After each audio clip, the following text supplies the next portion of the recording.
Hi guys, my name is Stavros. I'm the author of the Tome of 6, Book 1 of the Fateful Force, and I'm also a Warbow archer. But today, we don't have a Warbow test. We actually have something a little bit different today. So behind me, we have the Ballistic Gel. We have a number of Gambeson samples as well, and we are going to be doing a new armor test. But this armor test is going to be using a longsword. Now, I'm not a HEMA or a longsword expert, but those that are familiar with my channel, you've seen my friend who guests regularly on the channel with his Asiatic Warbows. He's also a Warbow archer, and that is Oscar. And Oscar is a HEMA practitioner. So today's test, I'll just give you a very brief rundown before I let him take the reins, because this is his specialty, not my specialty. So like I said, we're going to be testing a number of longsword techniques. We're going to be testing the cutting capacity of his sword against the Ballistic Gel to form a baseline, as well as then testing against the Gambeson samples to see how effective the different samples are. So today we do have the Spes Medieval Markets 30 layer linen sample, which is the same Gambeson that I'm wearing here. And those that are familiar with my channel, I did use this Gambeson on the Ballistic Gel torso when we did one of our shield tests. We also have the Steel Mastery, which is the, again, 30 layers of linen from Steel Mastery. This is more robust. Those familiar with my channel that have seen my previous Warbow armor tests, this one proved to be the most resilient Gambeson sample, able to stop a number of different types of arrows, not all arrows of course. Square section needles were able to penetrate this, relatively easily with my 87 to 90 pound Warbow, and even my 55 pound bow was able to penetrate this with the square section needles. But this was also able to stop though some light type 9s, some light Cressies, as well as even some diamond section needles this was able to stop. So this actually proved to be quite robust. So it's very interesting to see how this actually performs against the sword. Now, I will say something about the Ballistic Gel. This Ballistic Gel here is a 20% NATO standard Ballistic Gel. And what that means is it's not a perfect analog for human flesh. It's actually quite a bit tougher than human flesh. We've seen that in our arrow tests, and a lot of people are reporting similar type of feedback from the 20% Ballistic Gel. Scalagrim also has a test with 20% Ballistic Gel, and it is quite tough.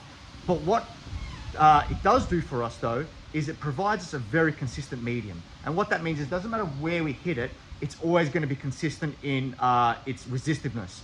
So that's going to be important. So while we can take perhaps with a bit of grain of salt the total penetration against the actual gel itself, again, we don't know how far the sword is going to penetrate. What we want to see is, does the Gambeson work? And that's what we're going to do, that comparison of the gel by itself and then the gel with the different Gambeson samples, because that'll give us a really good representation of the difference and the effectiveness of the armor. So with that said, let me bring Oscar in and he can tell us a little bit more about his sword and a little bit more about his experience. Okay, so I made a bit of an error. It's not an actual long sword, it's an arming sword, but Oscar, tell us a little bit more about it. Well, the arming sword is, a slightly more pedantic term. The truth is pretty much any sword from the period is used virtually the same way. We even have examples of texts where people would use arming swords with a second hand on the pommel. Right. And then eventually they evolved to have slightly longer handles, slightly longer pommels before coming into what we know as long swords today. So sure, this is really sort of a predecessor to a long sword. Can you tell us a little bit more about the sword, where you got it from, what type it is and whatnot? This particular one is from Kult of Athena. It's a Depica sword. They call it their Castillon model, supposedly modeled off the Castillon Horde, which is from the mid-1400s in France. None of the examples from that horde had this fuller. As we can see, they were just a diamond cross-section all the way. So this is, if you want to be really pedantic, probably an Oakshot Type 14 or more so than a Type 15. So probably a slightly later period blade, maybe 1500s. Yep. But, again, the functionality is going to be virtually the same. Can you tell us also price range for this type of sword from Kult of Athena, so people know? Yeah, this one was $200 US, so it's a reasonably low range sword. Sure. Just really a beater for the test. Yep, awesome, awesome. I'll add as well, it's a 1060 steel, so it's a high carbon steel, but it's not a spring steel. It's not a spring steel, okay. Fancy. All right. But we know that historically there's spring steel, but there's also non-spring steel for European absolutely. swords. And when you're going to bang out arming swords for the purposes of giving them to as many soldiers as you can, the grade of steel that you're going to get is not going to be. Okay, that's all right. So all right. So what we'll do first is I'll let you obviously take the reins, like I said earlier. This is Oscar's test, not my test. We'll do some pool noodle tests. Yeah, we'll do some absolutely. water bottle tests before we move to the Yeah. actual ballistic gel. Just- awesome. yeah. All right, so let's move to that. There we go.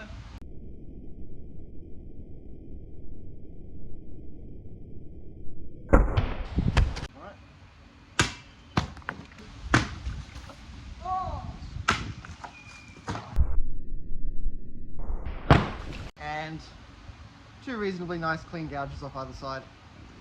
Bit of a peel there, but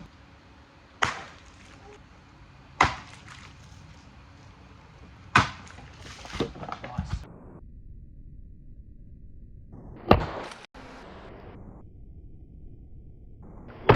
still pretty happy to be able to get 3 cuts on it. Alright, here with the ballistic gel. Before I start taking cuts at it, I'm going to go through briefly what I'm going to be doing. So I study under the German traditions of longswords, so Liechtenauer, and some of the glosses that come after that. So the texts that describe the sort of vague poem that Liechtenauer puts out describing the use of a sword. And both Liechtenauer and the glosses, particularly the pseudo-Hans Dobringer gloss, if anyone wants to have a look at it, split each of the things you can do with a sword into 3 wounders, or 3 types of strikes that have a meaningful effect when it comes to harming your opponent. So the 3 wounders are as follows. There's a Q, which is starting usually further back and then rotating and turning the point into the opponent. They're great, they're long, and you're aiming to hit with the tip. So it's really a rotating with the tip into the opponent.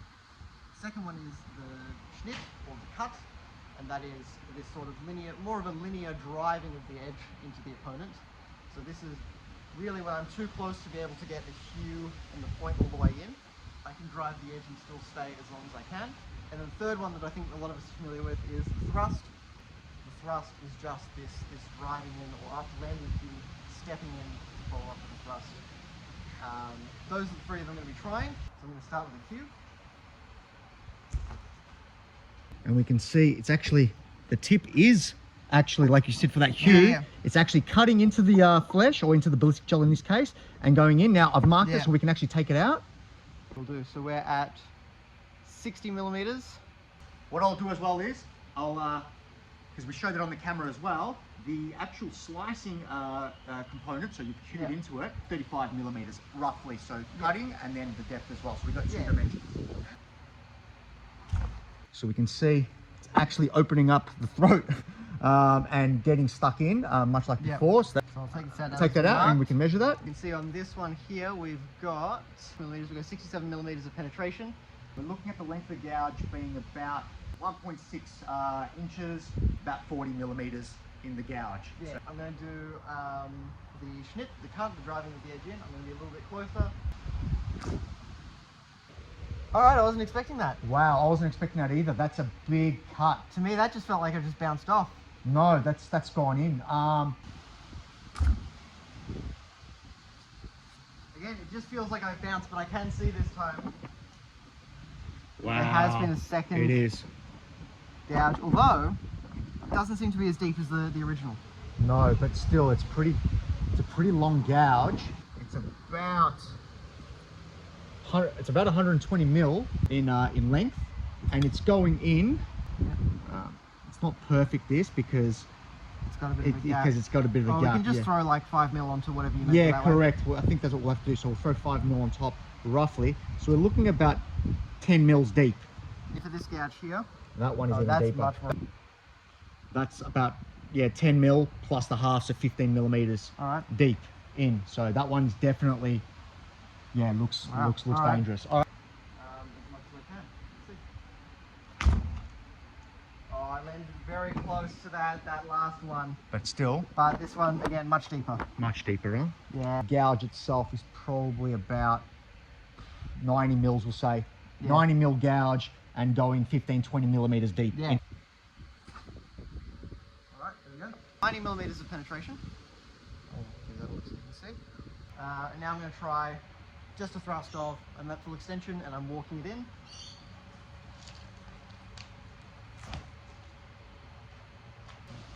And whoa. Interestingly, about the same.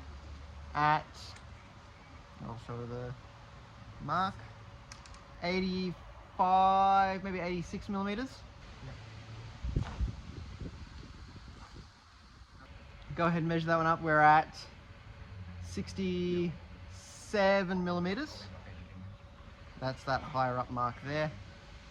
So here we decided to do a bit of a more powerful thrust. So a little bit slower, but you know, obviously more power driving through. Trying to cut myself. There we go, peasant thrust. 132 millimeters. Before we start, I just want to confirm, I don't think we did a paper test at the start, but I'll go ahead and just point out that even after the few unarmored gel tests, we've still got a nice sharp blade. Oh, it gets a little more dull towards the tip, but you can even see. Right. So you can see it's a little less clean there. But there you go. Nice. That doesn't feel like it's gone in quite as deep, but we'll see. So we definitely have gone through the Gambeson. Let me just see. Yeah, it's definitely gone into the gel. So this one clocks in at 56 millimeters. It's definitely penetrated through. How far it's penetrated is uncertain though. Let's pull it out and let's find out. All right. 60 millimeters. There probably was a little bit more force there. Just trying to drive that point in. That's fared a little bit better. And we actually saw we'll see it on slow-mo actually, the blade actually flexed on that one, so you definitely put more force in that one.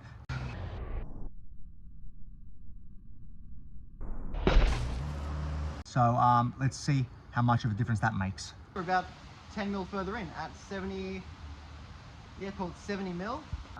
Driving thrust. Yep, that's good.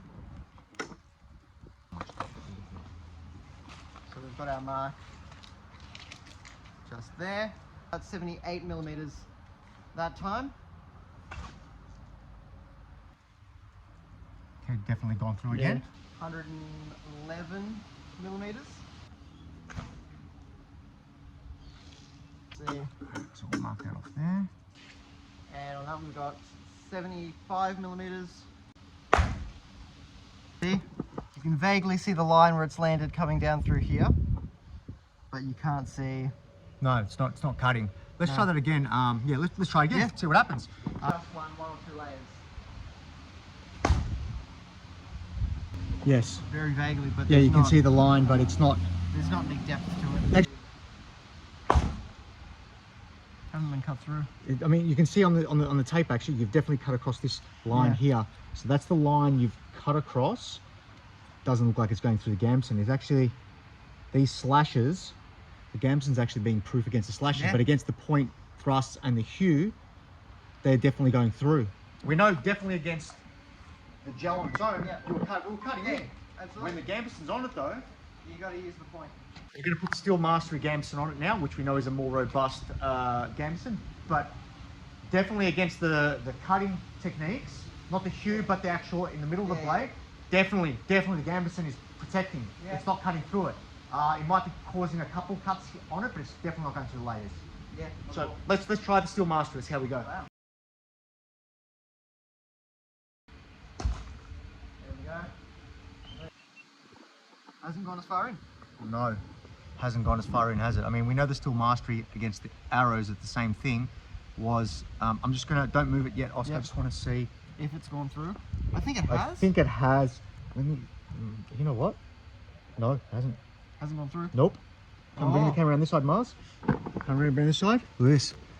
There's no cut through. Hasn't gone through. All right. Well, let's count it. How many layers? Yeah. It's hard to tell how many layers. Actually, I can do that.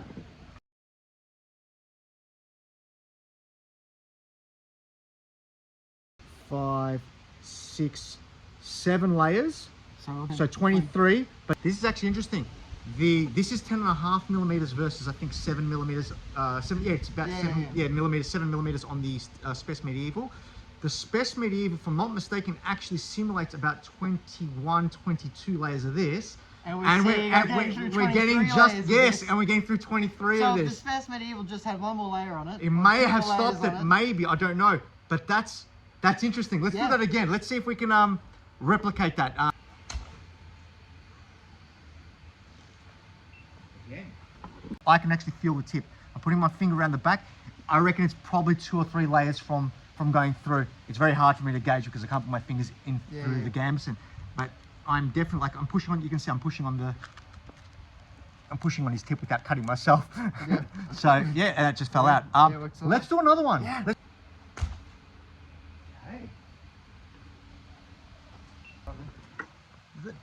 Not gone through. Come bring the camera around, Mars. Bring the camera around. You can see it's not going through. It's cutting in, but not going through. I'm gonna dig my fingers into this one again. See how many layers we got through. One. Might not have been. It does seem like it's at a bit of an angle. 2, 3, 4, 5, 6, 7, 8. So 22 layers this time. Yes. As opposed to some of the more flexible feathers we use. Again, not gone through. Again, not gone through. So come around. You can see here, definitely the Steel Mastery Gambeson is stopping it. Let's see how much it stopped it by. That's 18 layers. That's 18 layers. So consistently being defeated. Just how many layers going through might vary. That could be the technique, the angle, but we've done a number of strikes on it, and it's actually not going through with the cue. Let's thrust for performing better on the other sample. thrust. Let's do it. Okay, that's gone through. Definitely gone through. Definitely gone through. 100 millimeters of penetration total. Again, into there. Thrust seems to be doing the trick. Yeah. 104 millimeters of penetration. So I'm going for a walk-in thrust.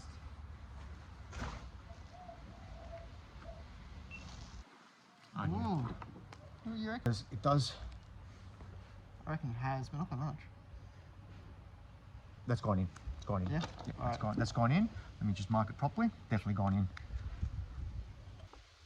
Walk-in thrust didn't go in quite as far, but definitely made it through. 64 millimeters of penetration, 53.5 millimeters into the gel. I was leading towards a cue then. Let me just. No. Yeah. 9, 10, only 11 layers. Yeah. Yeah. Yeah, that's gone through. That one's gone through. Okay, so we're here. Compressed value. Went through at 61 millimeters of penetration.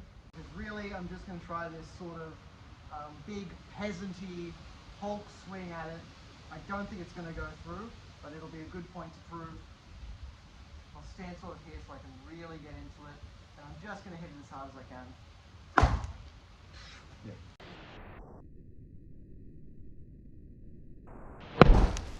All right, so we can see it's actually cutting the Gambeson. Maybe half a little bit. I'm just saying, it's like it's definitely cutting in. Yeah. So let's. I'll do it again. Do it again. Big old swing at it again.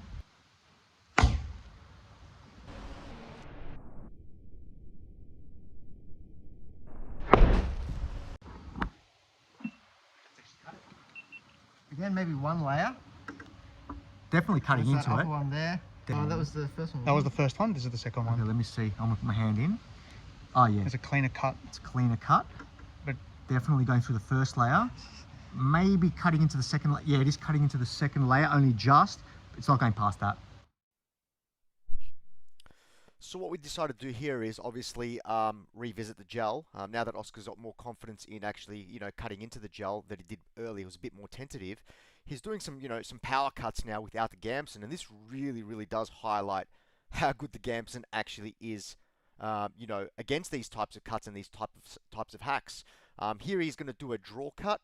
He's just going to draw the blade across the gel, and you can just see it just slices into the gel, and the gel is quite tough as well. It's tougher than human flesh, and you can just see that it is just putting a gouge into the Gambeson itself, the gel itself.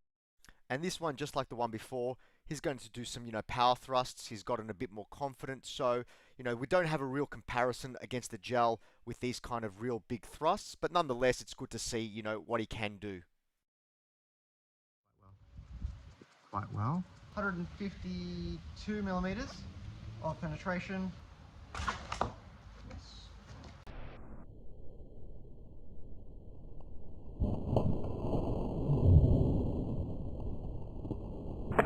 That was before, I'd say. Yep. Same deal as before.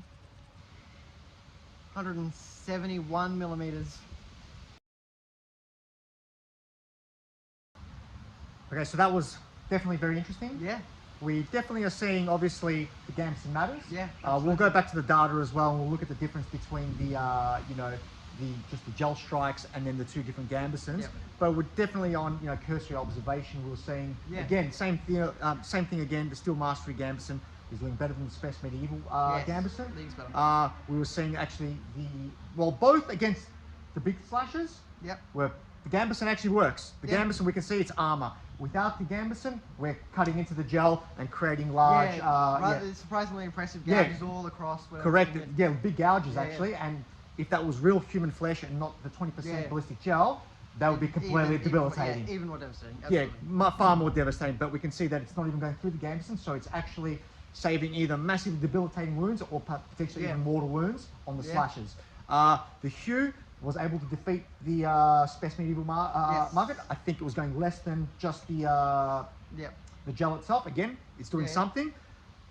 But the slashers, on the Steel Mastery, Steel Mastery Hues didn't get through. no, the Qs didn't get through. Like we said earlier, the Spes Medieval Market's sample is about 21 layers equivalent of the Steel Mastery. Yeah, it's about 70% the strength of the Steel Correct, Mastery correct. version. And we were seeing that some of the hues were getting close to those 21 layers, sometimes a bit less. That could just be, the variability of the strike, the angle, the strength or the speed at that even, time. where it's hitting, what's behind it on the gel. Correct, correct. But we are seeing that it's like going through those 20, 21, 22 layers, equivalent to the Spes, but because the 30 layer Steel Mastery is so much better, it doesn't go through those last layers. Exactly. So it's proving proof against at least the Hue. The thrusts though, just the walking thrust, and the other one was like a driving thrust driving from thrust. the guard out. Again, we're seeing a difference. Yeah. Steel Mastery is doing quite well, but you are able to defeat it. And then when you do the peasant thrust, we're going through quite deep, but that's a big wind up as well. That's you don't really need that extra penetration to get your desired effects. Correct, and that's the equivalent of boxing and doing a haymaker. Yeah, the other person, yes, absolutely. The other person can beat you to the punch when you do that. I like that, the haymaker swing. That's a good way. Perhaps in a battlefield though, people, Yeah, maybe the person next to you that you can't see. Correct. Correct. You can wind something up. But in a duel, you want to go fast and use better technique, obviously, to give yourself better chance of surviving that duel. But when we were doing the wind up peasant haymaker slashes, the Steel Mastery just held up, took it. We got through maybe a layer and a half, but we didn't touch on the third layer. Yeah, correct. Really, I almost want to know how many layers you would need just to stop a cut like that. Because seeing, even though the Steel Mastery is not as strong, the Spes Medieval Markers isn't quite as strong, but even then, just those sort of regular cuts coming down, doing absolutely nothing. I want to know, is one layer going to be enough to stop the cuts? Is two? Correct, because I think what's happening as well is, even though when there's 30 layers, there's absorption behind it from many layers. Even though I'm only cutting through 2 or 3, those extra layers there, that extra create absorption. So we don't know. It's all helping itself correct. out. We don't know how many layers it would go through if we reduce the layers. But we are seeing definitely Gambeson absolutely works against slashers, and definitely reduces your chance of injury and mortality against other techniques as well. Let's just reconfirm. Let's get a pice of paper. We finish the test just to show that the blade is still sharp. It's not like the blade is being dulled along the way. We're only hitting gel and material, right? So let's get another piece of paper and we'll see how that goes. So yeah, absolutely. There we go, Oscar. I don't think it's worth much to prove that the base of the blade is still sharp, because it wasn't really being covered with that. Or you can see close to the tip as well. If I can get it to sit that sound to this side now, you can still see it's staying. All right, that's been I think that's a fantastic test. I hope you guys enjoyed this one. If you do like this type of content, obviously we do a lot of Warbow content. That's the main type of theme, correct, of the channel. But we are going to be doing, various tests, armor tests, medieval tests. So if you do like this type of content, please like and subscribe, and also leave us some comments in the comment section. Tell us what we can do different next time, what you'd like to see, and we'll endeavour to do whatever you like. But this is our very first time doing this. Oscar's never cut a pool noodle before. No. He's never hit gel before. So No. obviously, you know, I'm guessing, you know, doing HEMA, you know, with blunter, you know, feathers, and when we're actually, there's something that feels so innately wrong about trying to thrust as hard as I can against correct. the target. It feels so mean. Yeah, but you know, I mean, I'm sure that's what some people would have done that, you know, just really drive it I mean, in. just in the context of I'm fencing a sparring partner. Yes. I don't want to hit them hard. I'm so That's nervous true as to well. hit too hard. But you get in front of the gel and you've just got to really. Yeah, correct. And this one you go animal mode on this one. Yeah. So yeah, as I said, hope you enjoyed this video. And stay tuned for our next one, and hopefully not too long from now we can do that male test that I've been talking about with the Burgundian composition. Yes, from Phil Parks. That's correct, the Phil Parks male. Just got to wait for it. It might have to be in the new year because we're coming into summer. Yeah. But nonetheless, we do hope you enjoyed this video, and stay tuned for next time.